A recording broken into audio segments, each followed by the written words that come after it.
If I really wanted to, I would.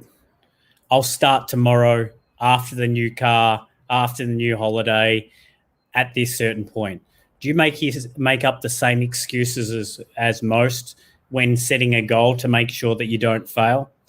Day 4, 100 lessons in 100 days. And today, what I want to talk about is saving for a deposit or saving money and creating new saving habits. So, a big question or statement I get told off a lot of people is, I can't save or I don't know how. The question you need to ask yourself is, why aren't you doing this? And there's simple ways to save a lot of money fast and create wealth for you very quickly. Here's 10 reasons that I've written down that you can help yourself save for a deposit, car, or whatever you want to buy, but you just need to make the decision. The first one is tax returns. Now, we're coming into the start of September. I know for some, we're still being a little lazy with lodging our tax returns. We're all human, right? For me personally, I wanted to do it as soon as I got my tax return because it meant money in the bank. So that's the first way you can save up for a deposit. Second way is long service leave. If you've got long service leave, you can cash it in. On the top of that, holiday pay, you can cash that in too. That's number 3. Number 4 is sale of an asset. Do you have something sitting around the house, a spare car, a spare boat, a motorbike, something of value that you own that you don't really use? Look at selling it. And here's a good reason. At the moment, especially for first home buyers, you got $15,000 first home buyer grant, $25,000 home builder boost. You can avoid paying stamp duty of up to $250,000 on land, which is another potentially $6,000, and then avoid mortgage insurance if you qualify for the loan deposit scheme. Now, if you qualify for all this, that's over $60,000 of incentives you can get for free off the government just for purchasing your own home. You then add the fact that the average person pays at least $400 a week rent, and if you can get into your home at least 1 year earlier than normal, there's another $20,000 you haven't had to give to someone else. That's over $80,000 of value just for making that decision for buying a home. Now, if you think about this, that $10,000 boat that you own in cash and you don't want to sell it because you don't owe anything on it, sits around and does nothing, is that really worth $80,000+ to you just to sit there and collect dust and cobwebs? If not, get rid of it. Just because you sell an asset doesn't mean you can ever have it again. It just means that you're trading that asset for money. And at the end of the day, we all trade time for money. We're just fast tracking that. Going on sales, you'll also have items around the house you don't use. I've got boxes under my staircase that I haven't opened for years, and I've started selling or giving it away because what's it doing under there? Honestly, you're just going to sit there, keep it, try and tell yourself you need it, but you haven't opened the box. Get rid of it. Sale of unwanted items, a gift. Have you thought about asking a parent or a friend or family if they can gift you money to help you get into our own home? Another great way to get you into a home.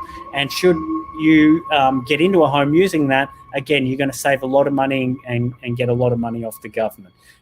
Potential guarantor. Do you have a parent or a family member that currently owns property that can help you by utilizing their property as a guarantor? They don't physically have to give you any cash, and at the end of the day, you always made sure that you have income protection or insurances in place just in case the worst thing ever happens, so they're protected. But at the end of the day, you got to remember about this. The bank doesn't want your house. It just wants its money. If you're transparent and tell them what's going on, they're very cooperative with you. Another way, point 7, get a second job. Like, you've got all this spare time, get a job, look at creating another source of income, help you save that money quicker. Point 9, review your budget. So, there's a lot of things you cut out of your budget to help you save money quicker. The top end Foxtel, all the different movie packages that you may have through the Netflix stands and all the other ones that are starting to pop up. Cutting back a coffee a day. If you're a 2+ coffee a day person that buys them in the cafe, there could be $20 to $40 depending on how much you buy that you could be saving every week just in the space of just saving on coffee. Huge differences there. And the last one is you've got to really want it. And what I mean by that is everyone goes, oh yeah, I'll as I said at the start, I'll start when I get to, or if I really wanted to, I would do. Why don't you? We all talk about wanting to save for a home or some other significant thing in our life. Why aren't you doing it? If you really want it, you do it. But unfortunately, our subconscious and our brain wants to try and deflect our goal setting and making sure that we don't fail, because we're all human, right? Who likes to fail in life?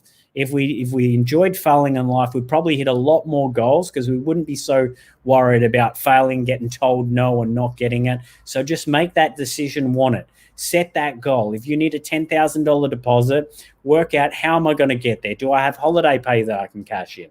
Do I have savings that I currently have? Do I have an asset? And very quickly you can start breaking down what you actually need to own a home or buy a significant purchase in price and how to get there. If you need a $10,000 deposit and you know that you've got no other avenues but save, let's work on saving it. $200 a week will get you there in 12 months. So how do you fast track that, or how do you get there? You got to set micro goals on top. Don't just set $10,000 and I'll get there at the end. $10,000 is equivalent to $200 a week. And then that goal at every stage. Every week you need to do 200. At the certain point, at 3 months in, you need to be 2.5. At 6 months, you need to be 5. 9 months, you need to be 7.5. And at 12 months, you need to be 10. It's very easy when you set those goals and know exactly what you do.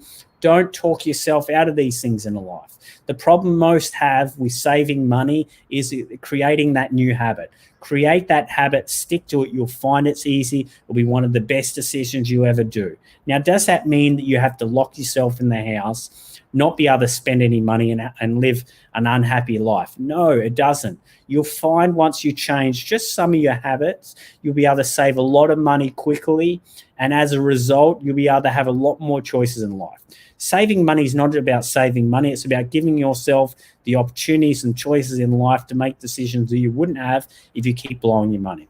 All right, guys, that's the end of today. Hope you had a good one. Enjoy the day and talk to you soon. Thank you.